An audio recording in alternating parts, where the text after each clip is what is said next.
Subscribe to Avas today. Click on the bell icon for latest national and international buzzing news.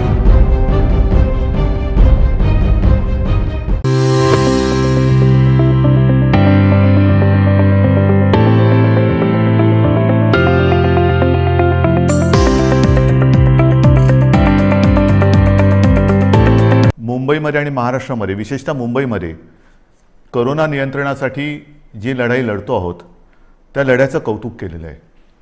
ही एक विशेष बाब आहे जी मला आपल्याबरोबर नक्कीच शेअर करायला आवडेल, किंबहुना आपल्याला ह्याची माहिती मिळालेलीच आहे. पण हे एकटे आपल्या यंत्रणेचं यश नाही. जर आपला सहभाग आणि आपलं सहकार्य या लढ्यामध्ये मिळालं नाही तर आपण हा लढा यशस्वी तर सोडाच, लढूच शकणार नाही. म्हणून पहिल्या प्रथम मी आपल्या सर्वांना धन्यवाद देतोय की आपण अत्यंत संयमाने, जिद्दीने आणि शिस्तीने ह्या लढाईमध्ये शासनाला आणि महापालिकेला, मुंबई महापालिकेला मदत करत आहात. दुसरा विषय आहे, त्याच्यावरती मी बोलणारच आहे. पण आपल्या भेटीला आलोच आहे तर कोरोनाच्या बाबतीत थोडीशी माहिती देणं हे मला आवश्यक वाटतंच. आपल्याला ही कल्पना आहे की आपण जे काही निर्बंध गेल्या काही दिवसापासून लावलेले आहेत त्या बाबतीत मी गेल्या वेळेला बोललो होतो की एक गोष्ट नक्की की रुग्णसंख्या जी काही झपाट्याने वाढत होती ती रुग्णवाढ आता किंचित थांबले नव्हे, ती आता थोडी खाली यायला लागलेली आहे. आता खरं आपण एका धोक्याच्या वळणावरती उभे आहोत. कदाचित आपल्याला असं वाटेल की आता ही लढाई आपण जिंकतो आहोत. नाही, अजिबात नाही. अजूनही एवढा गाफीलपणा आपल्याला परवडणारा नाही आहे. हां, ही गोष्ट खरी आहे की महाराष्ट्रामधल्या काही जिल्ह्यांमध्ये रुग्णवाढ थोडीशी उतरायला लागलेली आहे. पण त्याचबरोबरीने काही जिल्ह्यांमध्ये रुग्णवाढ थोडीशी व्हायला लागलेली आहे. ही नाही म्हटलं तरी त्या जिल्ह्यांसाठी ही एक धोक्याची घंटा आहे. इतर देशामध्ये काय चाललेले आहे ह्या बातम्या आपण वाचता आहात. आपण निर्बंध लादून म्हणा किंबहुना निर्बंध पाळून म्हणा, एक सुरुवात केली दुसऱ्या लाटेची युद्ध करण्याची. आता इतर राज्य लॉकडाऊन करतायत, काही प्रमाणामध्ये आपल्यासारखेच निर्बंध टाकतायत. ही एक आता नाही म्हटलं तरी कोरोनाच्या लढाईतली आवश्यकता बनलेली आहे. आज मी आपल्याशी बोलताना हे एक दिलासादायक चित्र आपल्याला सांगत असतानाच आणखीन एक बातमी जी आलेली आहे की देशात, जे मी गेल्या वेळेला आपल्याला बोललो होतो आणि आपण त्याची तयारी गेल्या महिन्यापासून करतो आहोत, ते म्हणजे आता केंद्र सरकारच्या विज्ञानविषयक सल्लागारांनी एक इशारा दिलेला आहे की देशामध्ये तिसरी लाट येते आहे, सावध राहा. सावध राहा म्हणजे काय करायचं? तर नवीन काही नाही आहे, त्याच गोष्टी आपण काय करतो आहोत, सावध काय राहतो आहोत. मला असं वाटतं की ह्या नेमक्या काळामध्ये आपण काय करतो आहोत ह्याचं एक ज्याला अपडेट म्हणावा तसं तुम्हाला देण्याची गरज आहे. आज आपल्याकडे साधारणतः म्हणजे 25 एप्रिलला आपल्याकडे राज्यात 6,98,000 म्हणजे जवळपास आपण 7 लाखाला पोहोचलो होतो, एवढे सक्रिय रुग्ण होते. आणि 4 मे म्हणजे काल आपल्या राज्यात 6,41,900 इथपर्यंत ही रुग्णवाढ आपण थोपवून ठेवून थोडीशी खाली आणलेली. ही एक नक्कीच दिलासादायक गोष्ट आहे. मात्र जे मी तुम्हाला सांगितलं की रुग्णसंख्या काही जिल्ह्यात घटत असली तरी काही जिल्ह्यात मात्र थोडीशी वाढ होते आहे, त्याच्यावरती आपण लक्ष ठेवून आहोत. आपल्याकडे जी आरोग्य व्यवस्था आहे त्या आरोग्य व्यवस्थेमध्ये आपण नक्कीच वाढ करत चाललेलो आहोत. आपण जवळपास आता आयसोलेशन बेड्स हे 4.5 लाखापर्यंत नेलेले आहेत. जवळपास 1 लाख ऑक्सिजन बेड्स आहेत, 30,000च्या आसपास ICU बेड्स आहेत आणि 12,000च्या आसपास आपल्याकडे व्हेंटिलेटर्स आहेत. थोडक्यात सांगण्याचा मुद्दा काय की ही वाढ आपण करतो आहोत. जिथे जिथे आवश्यकता असेल तिथे आपण ह्या वाढीला म्हणजे वाढीला नाही, रुग्णवाढ थोपवायला आरोग्य सुविधा वाढीसाठी मंजुरी दिलेली आहे. अगदी न थांबता जिथे जिथे जे करणं गरजेचं आहे ते करा, असे स्पष्ट निर्देश मी प्रशासनाला दिलेले आहेत. लसीकरणाच्या बाबतीत तीही कल्पना मी आपल्याला दिलेली आहे की साधारणतः 18 ते 44 ह्या वयोगटातील 6 कोटी नागरिकांना आपल्याला लसीकरण करायचं आहे. ती जबाबदारी केंद्राने आपल्यावरती टाकलेली आहे, ती आपण समर्थपणाने घेतलेली आहे. मागे जे बोललो तेच पुन्हा सांगतो की 6 कोटी जनतेला 2 डोस म्हणजे 12 कोटी डोस एक रकमी एका चेकने घेण्याची आपली तयारी आहे. जसजसा लस पुरवठा होईल तसतसा आपण हा आपला लसीकरणाचा वेग जो 5 लाख एका दिवसात आपण करून दाखवलेला आहे तो अगदी 10 लाखापर्यंत पण नेण्याची आपली क्षमता आहे. त्याहूनही अधिक आपण नेऊ शकतो एवढी तयारी आपली झालेली आहे. लसीकरण मी केंद्रावरती आरोप करत नाही, परंतु केंद्राची सुद्धा अडचण आहेच. कारण ज्या प्रमाणामध्ये लसीचं उत्पादन हे आता हळूहळू वाढतं आहे त्या प्रमाणामध्ये लसीचा पुरवठा आपल्याला होतो आहे. म्हणून तूर्त आपली क्षमता आणि मर्यादा ह्या दोन टोकाच्या गोष्टी झालेल्या आहेत. जसजसा लस पुरवठा वाढेल तसतसं हे लसीकरणसुद्धा आपण वाढवू. मग त्याच्यानंतर ऑक्सिजनच्या बाबतीत सुद्धा मी सांगितलं की साधारणतः रोज 1200 मेट्रिक टन ऑक्सिजन आपण दर दिवशी आपल्या राज्यामध्ये उत्पादित करतो. आज हा जो वापर आहे तो 1700 मेट्रिक टनच्या आसपास झालेला आहे. एवढा रोजचा आपल्याला ऑक्सिजन आज लागतो आहे. किंबहुना कालच आपण पाहिलं असाल की आपण केंद्राला आणखीन एक पत्र दिले आणि आम्हाला 200 मेट्रिक टन अधिक ऑक्सिजन पाहिजे ही मागणी आपण त्यांच्याकडे नोंदवलेली आहे. 1200 मेट्रिक टन हा आपल्या राज्यात उत्पादित होणारा ऑक्सिजन आणि त्याच्यावरचा 500 मेट्रिक टन ऑक्सिजन आहे तो केंद्र सरकार आपल्याला इथून तिथून राज्यातून बाहेरच्या राज्यातून नेण्यासाठी किंवा देण्यासाठी त्यांनी आपल्याला एक परवानगी दिलेली किंवा मंजुरी दिलेली आहे. हे झालं आजचं चित्र. पण तिसऱ्या लाटेसाठी तयार राहा हे जे काय आता आपल्या केंद्राचे देशाचे वैज्ञानिक सल्लागार बोलत आहेत आपण याची तयारी सुरू केलेली आहे. मी गेल्या काही दिवसांमध्ये प्रशासनाला याही सूचना दिलेल्या आहेत की महाराष्ट्र जो आज 1200 मेट्रिक टन ऑक्सिजन रोजचा निर्मिती करतो आहे ही निर्मिती आपल्याला किमान 3000 मेट्रिक टनापर्यंत न्यायची. किमान म्हणजे 1200च्या पुढे जवळपास 1800 मेट्रिक टन अधिक ऑक्सिजन आपल्याला येत्या काही दिवसात उत्पादन केलाच पाहिजे हा आपला आग्रह आणि आपला कटाक्ष आहे. आणि सुरुवात झालेली आहे. मग वेगवेगळ्या प्रकारचे प्लांट्स आहेत, PSA असतील, आणखीन काही असतील. आता आपण 300 PSA मी मागे सांगितलं तुम्हाला प्लांट उभारणीसाठी मंजुरी दिलेली आहे. येत्या काही दिवसामध्ये त्याचीसुद्धा सुरुवात होईल आणि काही ताबडतोबीने सुरू होतील. जसजसा प्लांट लावायला म्हणजे त्याच्या बांधकाम असेल आणखीन काही असेल त्याला जसा वेळ लागतो तेवढा वेळ लागेल आणि लवकरात लवकर ऑक्सिजन मिशन ऑक्सिजन हे त्याला मी नावच दिलेलं आहे मिशन ऑक्सिजन. येत्या काही दिवसात महाराष्ट्र हा ऑक्सिजनच्या बाबतीत स्वयंपूर्ण झालाच पाहिजे ही आपली अटकळ नव्हे हे आपलं कर्तव्य आहे आणि त्या दृष्टीने आपण हालचाल हे करतो आहोत. आणखीन एक गोष्ट हे आता तुम्हाला थोडंसं सांगणं मला गरजेचं आहे. रेमडेसिवीरच्या बाबतीत मी तुम्हाला सांगितलेलं आहे हळूवारपणाने केंद्र आपल्याला जो कोटा त्यांनी दिलेला आहे त्याच्यात हळूवार वाढ होते आहे. अजूनही पूर्ण जेवढी आवश्यकता आहे तिथपर्यंत आपण पोचलेलो नाही, पण हळूवारपणाने त्याच्यात थोडी प्रगती होते आहे आणि रेमडेसिवीरचा पुरवठा हा आवश्यकतेनुसार आपण प्रत्येक जिल्ह्याला करतो आहोत. काही जणांची तक्रार आहे की आमच्याकडे एवढे रुग्ण असताना आमच्याकडे एवढेच इंजेक्शन्स येतात. ही तक्रार आहे, जरूर आहे, पण त्यासाठी आपण आणखीन एक गोष्ट सुरू केलेली आहे. एक काल परवापासून मी जो आपला टास्क फोर्स आहे त्या टास्क फोर्सला आपल्या जसं मुंबई आहे, पुणे आहे, ठाणा आहे, मग कुठे भंडारा असेल, नागपूर असेल, सोलापूर असेल, ह्या तिथल्या जिल्ह्यातील आणि तिथल्या शहरातील जे आपले फॅमिली डॉक्टर्स आपण ज्याला म्हणतो जो कुटुंबाचा डॉक्टर त्यांना सगळ्यांना झूम कॉलवरती एकत्रित करून मार्गदर्शन करायला आपण सुरुवात केलेली आहे. काय करायचं आपल्याकडे रुग्ण आल्यानंतर त्याला कोविड झाला आहे तर घरातल्या घरात म्हणजे आपण म्हणतो ना की आवश्यकता नसेल तर हॉस्पिटलमध्ये येण्याची गरज नाही, पण आवश्यकता असेल तर हॉस्पिटलमध्ये त्वरित आलं पाहिजे. मग हे नेमकं जो काही एक मी म्हणेन फरक आहे तो कसा करायचा. घरी असेल तर घरच्या घरी कोणती औषधे दिली गेली पाहिजेत, कोणती दिली म्हणजे द्यायची गरज नाही आहे किंवा देण्याची गरज नसताना सुद्धा दिली जातात ती टाळली पाहिजे.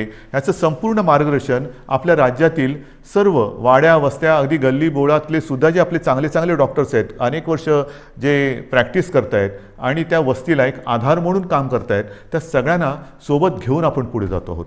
रेमडेसिवीर असेल अगदी इतर काही गोष्टी असतील ह्या सगळ्या बाबतीत आपण स्वयंपूर्ण होण्याच्या दृष्टीने वाटचाल करतो आहोत की जेणेकरून दुसरी लाट तर लवकर थोपवायची आहेच, पण तिसरी लाटसुद्धा जर का आली तर तिचा घातक दुष्परिणाम आपल्या राज्यावरती होऊ द्यायचा नाही हा चंग बांधून आपलं महाराष्ट्र सरकार काम करत आहे. हे झालं एक करोनाच्या बाबतीतचं. मग दुसरा मुद्दा आहे तो साहजिकच आहे. जसा पहिला मुद्दा मी सांगितला की सुप्रीम कोर्टाने आज मुंबई महापालिकेच्या लढाईचं कौतुक केलेलं आहे, तसंच ही लढाई आपण लढत असताना ही जिकराची लढाई, जीवावरती बेतलेलं संकट आहे, अगदी देशात हाहाकार झालेला आहे आणि अशी ही लढाई आपण जिद्दीने लढत असतानाच एक सुप्रीम कोर्टाने आणखीन एक निर्णय दिलेला आहे, तो मात्र थोडासा निराशाजनक आहे. बरोबर आहे, मराठा आरक्षण. मराठा आरक्षणाची ही लढाई आपण न्यायालयाच्या माध्यमातून न्यायालयाकडे आपण न्यायालयात लढत होतो. आपल्याला सर्वांना कल्पना आहे की काही वर्षांपूर्वी आपल्या विधिमंडळामध्ये सर्व पक्षांनी, म्हणजे तेव्हा तर शिवसेना आणि भारतीय जनता पक्षाची युतीच सत्तेमध्ये होती आणि विरोधी पक्ष म्हणजे जे आज आपले सहकारी आहेत काँग्रेस आणि राष्ट्रवादी, ह्या राज्यातील प्रमुख 4 पक्षांनी आणि इतर सर्वांनी एकमुखी एकमताने मराठा समाजाला आरक्षण देण्याचा कायदा पास केला. तो मंजूर केला. मग त्याला आव्हान दिलं गेलं. उच्च न्यायालयामध्ये आपण ही लढाई जिंकलो.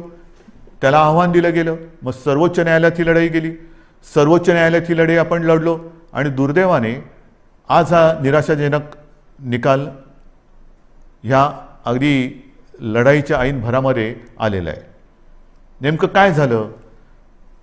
जे काही एक ढोबळमानाने निकाल आलेला आहे, कारण आता निकालपत्र ते आता हाती आलेले त्याच्यावरती आणखीन डिटेलमध्ये काम सुरू आहे, त्याचा अभ्यास सुरू आहे.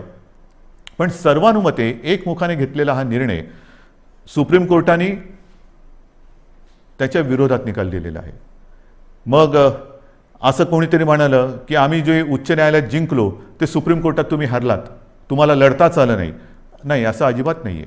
ज्या वकिलांनी आपल्याला उच्च न्यायालयामध्ये विजय प्राप्त करून दिला, बाजू मांडली, यशस्वीपणाने मांडली, तेच वकील त्याच्यात कुठेही बदल न करता किंवा त्यांच्यात अधिक काही वकिलांची आपण त्यांना मदत देऊन ही लढाई आपण अत्यंत योग्यपणाने समर्थपणाने सर्वांचं मत एकत्र घेत आपण ही लढलो आहे. पदरी निराशा आलेली आहे.